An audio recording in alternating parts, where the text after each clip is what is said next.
The album was recorded with Cook and Lenderman over the course of a week, with Casey describing the experience as realigning with the earliest, purest versions of our music-making selves. There you go. A week. Yeah, that's crazy. Fuck off, you talented assholes. I know. Yeah. You're listening to Potty Mouth Radio, the home of movies, music, television, and comedy.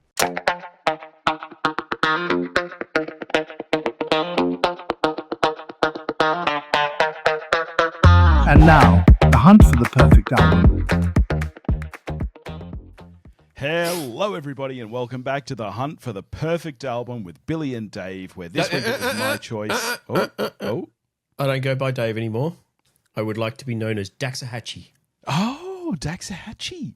Did you dig into Snocaps a little bit and who these people are? No, it's a piece of shit. I just like the name.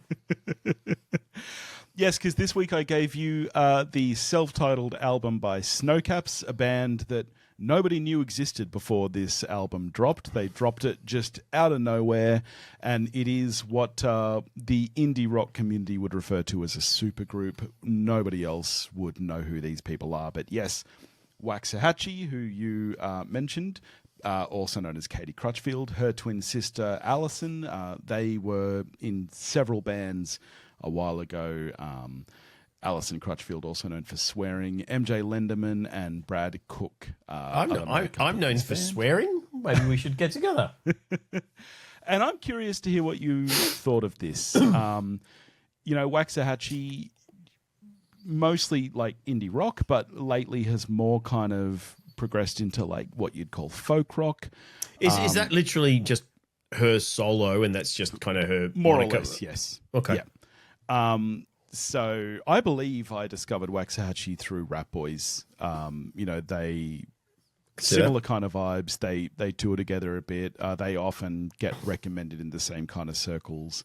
And then Snocaps, like I said, they just dropped this album last October out of nowhere. Nobody knew it was coming. Nobody knew that they were collaborating again. And I love this album. I think it's fantastic. I'm really curious to hear what you thought. So let's get into it. Yeah, it's very good. I liked it a lot. Liked it a lot. Nice. I really, really like the sound. It's an interesting sound, even though there's obviously similarities with the likes of Rat Boys. But yeah, no, I really like it. Remember, you can trust me. I am not as evil as you think, but I know sometimes it's easier for me to be.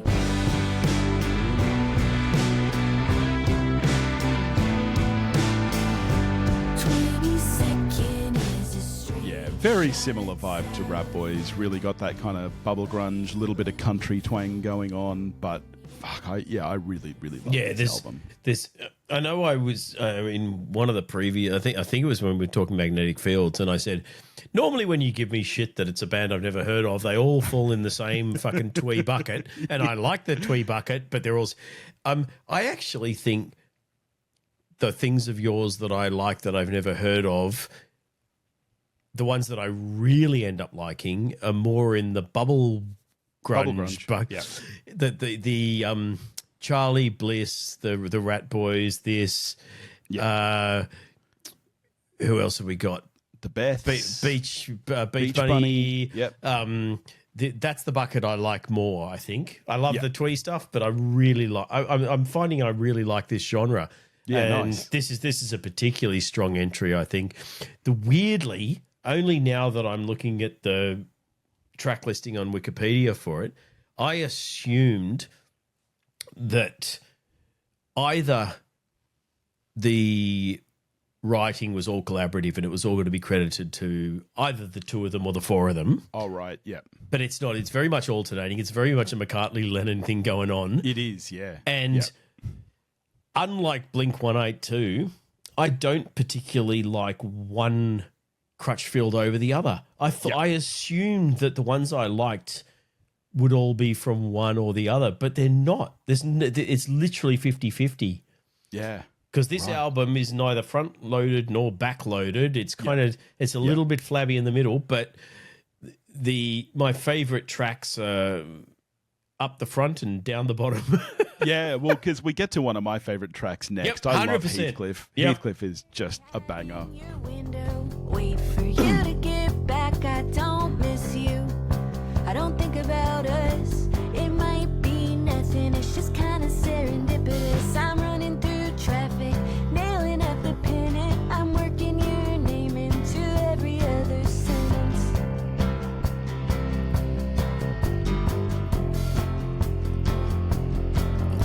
When you go down, you take me down with you. When you go down, you take me down with you. When you go Love that track. From memory, that was actually the first track I heard from this album. Oh, well, that'd get you in. That and the next one are probably two of my favorites. Yeah, and right, yeah, because we slow it down As I quite a said, bit that with one written Wasteland. by Alison Crutchfield. Wasteland written by Katie Crutchfield. Yes. Fucking no consistency, nothing whatsoever. Yeah. But Wasteland's fucking great. Yeah. I knew that this would be one of your favorites. radioactive, caustic car wreck off the rails and rude and ruin. And you're right, ooh, you tie my hands. Can't drop a white flag and recant. I always draw lines in the sand through a tepid punching rain. I don't want to be your wasteland. I just want to stay away. I don't want to be your wasteland. I just want to stay away. Took a while. Oh, man. I So I good. love the sound It's of like this a, album. It's like a acoustic Veruca Salt meets Suzanne Vega, and I fucking Yeah, love yeah, that yeah. track. Well, I'm a big Veruca Salt fan as well, who kind of fall a bit into this That to me, bubble grunge category. it's almost like a slowed down. You remember when Aha did MTV Unplugged, and I think I put in one of my playlists. I put that. You did, yes. Super slowed down Take on Me. If Veruca Salt did that Yeah. with Seether, Yeah, it's yeah. almost this song. Yeah, yeah. And then got Suzanne Vega to come and do vocals because it fucking sounds like Suzanne Vega. I really like Heathcliff. Kind of got me in. The opening track, Coast, I liked, Yeah. but it didn't I don't remember it. It didn't hit. Heathcliff came and obviously it's super fucking catchy. Yeah. And I was like, oh, hello, give me more of that. And then Wasteland came and that was the hook. That's Yeah. that's the one that I went, oh, okay, no, give me more of this and I will love this album. Yeah, and Wasteland is the first one that I think really sets the tone and the vibe for the rest of the album. Yeah, yeah, for sure. Heathcliff is really kind of a fairly straight indie pop rock song. Yep. Wasteland, it's got that blend of all those different genres that And make the- this album what it is. It's got It's- that it's country when twang the- to it. It's They're patently both very good writers, and Wasteland for Yes. me was the first one in the album where I went, "Holy shit, you write good lyrics!" Because this Yeah, song is yeah. really fucking well written. yeah, yeah. See through the box, I gotta let it go. You can't hurry love, please. We're serious. We don't know. I'm curious to hear what your favorite tracks are. You said that you've got favorites both across the front and back. I mean, of the Heathcliff and Wasteland stand out in the front half. Yeah. I do really like Brand New City, by the way, that you just played. So that could be a Charlie Bliss song. Yeah, yeah, yeah. Really, really good. There's nothing I would skip on this album, I want to make that really clear. I really, really like this album. You're on a bit of a fucking high lately with this and Magnetic Fields, and it's just like and the Rat Boys album. I'm not enjoying it because I normally like poking fun at shit. I need another boxcar racer to kind of break your momentum. But kind of track 5 through 8, and I realize that's only 3 songs, is the kind of, and I like all 3 of those. I'm looking at them now going, why is this the bit that I said was... Yeah. was going to say that's interesting to me because like track 7, Avalanche, is one of my favorites on the album. I do. I really like it. I don't know why in my head this is the bit that I don't. And then I look at track 9 and 10 and I go, oh, that's why, because those are two of my favorites. So it is a bit of a lull, but it's a lull between the two highest points on the album, if that makes sense. Yeah. Yeah.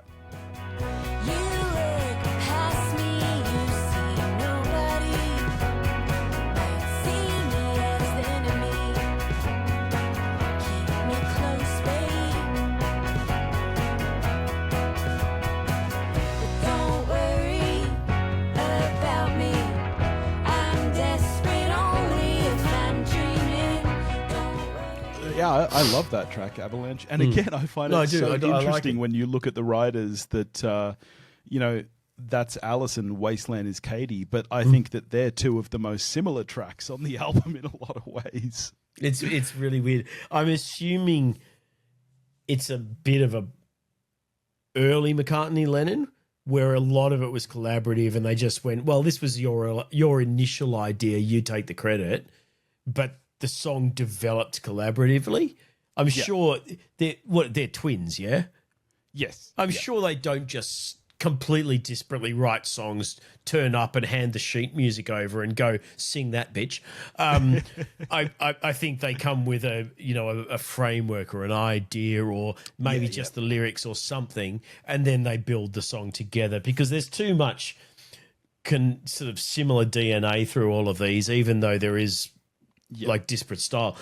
It just wouldn't work if it was completely separate. And they did write together for years. Like this is the first time they've collaborated since P.S. Eliot, their previous band, broke up, which was 2016. And before that, they were active from 2007 to 2011. So, it's been a long time since we've had them together. Do I remember correctly? Did I read that they recorded the entire album in a week? This album? I'm sure I read that. I mean, as I said, it dropped out of nowhere. It surprised everyone. Like nobody knew that this album was coming out. I know I read it. I don't know if it was. Yeah, I mean, the album was recorded with Cook and Lenderman over the course of a week, with Casey describing the experience as realigning with the earliest, purest versions of our music-making selves. There you go. A week. Yeah, that's crazy. Fuck off, you talented assholes. I know.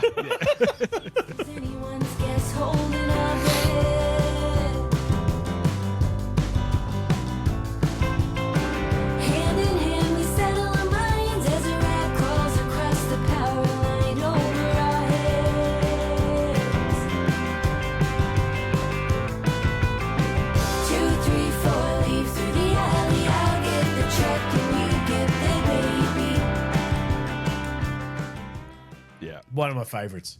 I love that. It's so catchy. Yeah. I knew that you liked this album before we recorded. Obviously, you didn't tell me, but I gave this album to you, I think, from memory 2 weeks ago. And it was like 3 days after I gave it to you, you said to me, I could record on that if you want to. Like, I'd like a little bit more time, but I could. And I'm like, that means he's been listening to this a lot. Like, he either took one listen and went, fuck off. Yeah. No, I mean, that as I said, you've got 2-3 songs at the front that I utterly adore, and then you've got this 2-3 songs towards the back end that I utterly adore, and then you've got a bunch of other songs that I won't skip because they're also really, really good. Yeah. But that track I love. The next one might be my favourite. I fucking adore it. Angel Wings. And we get some proper country twang, I think, from memory with this one. Yeah. 29 by delight in the spectrum of this yearning. What I couldn't bear to face, wanna feel your thoughts, but I don't earn it. I drew you in and I let you down. Think about it often, let it hang around. So full of content and news, I chop it down and you can burn it. Yeah, that's Just my favourite. That's your favourite. You're calling it. Yeah, I'm calling it right now. As soon as I heard it again, I was like, the lyrics. I love the leaning into, because we know that's not her normal singing voice, because there's a fucking 9 other songs or something that she sings on this. Leaning into it just is so perfect for this. It doesn't feel put on. It doesn't feel like an affected accent. Yeah. It's almost, I could almost believe that's her normal speaking voice, and that she sings without an accent, as a lot of people do for most of her stuff. But that feels so authentic. The lyrics, the music, it is just, I fucking love it. Yeah, yeah. I'm so glad that you liked this album, because I love it. I think it's fantastic. Did this make you already, or are you going to dig into some of their other stuff? Well, I was going to ask you stuff how do I like, this is kind of the only thing that these 4 people have done together. What do I go to next if I like that stuff? Start with Waxahachie, I think, and just dig into that, and then we'll go from there. Okay. Yeah. Nice. So yeah, and then there's a little coda, but there's a couple of songs after Angel Wings that I also really, really like.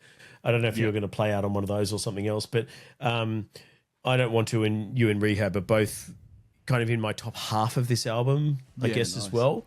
What I mean, where are you? What are your favorites on this? Oh, I mean, I love the album from start to finish. I mean, I Heathcliff, Wasteland, Avalanche, I really love. They're probably my top 3. I love I Don't Want To and You in Rehab as well. I think I'm going to play us out with Doom. Yeah, fair. So, man, Over Our Heads and Angel Wings, obviously you like them, but I like them. Not but in your they're probably not upper. in my, yeah. Which obviously for you they are, yeah. Oh, yeah, both of them. Those 2, Heathcliff and Wasteland, are my top 4. Yeah. By a clear margin, I would say, even though I love everything on this album. Those 4 are supremely fantastic. Yeah, nice.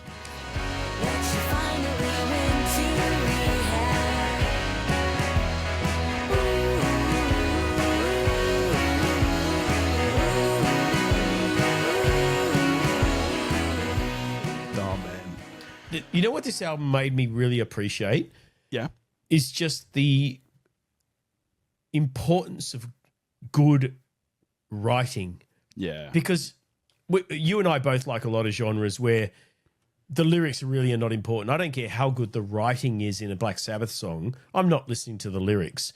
Yep. If the music wasn't there, most Sabbath songs really wouldn't resonate for me. And I'm sorry if I'm offending anyone, but I'm a massive Sabbath fan. But it's just a genre that lives or dies by the quality of the musicianship and the melody, etc. This sort of music can skate by with very good musicality, and a lot of bands do, and I like them. But because you can make out the lyrics, which you can't with all genres. I don't care if people say, "Oh, well, have you the lyrics in fucking Megadeth are amazing." It was like, you can't tell me you're listening to that and actually listening to the lyrics. I don't believe you. It's bullshit.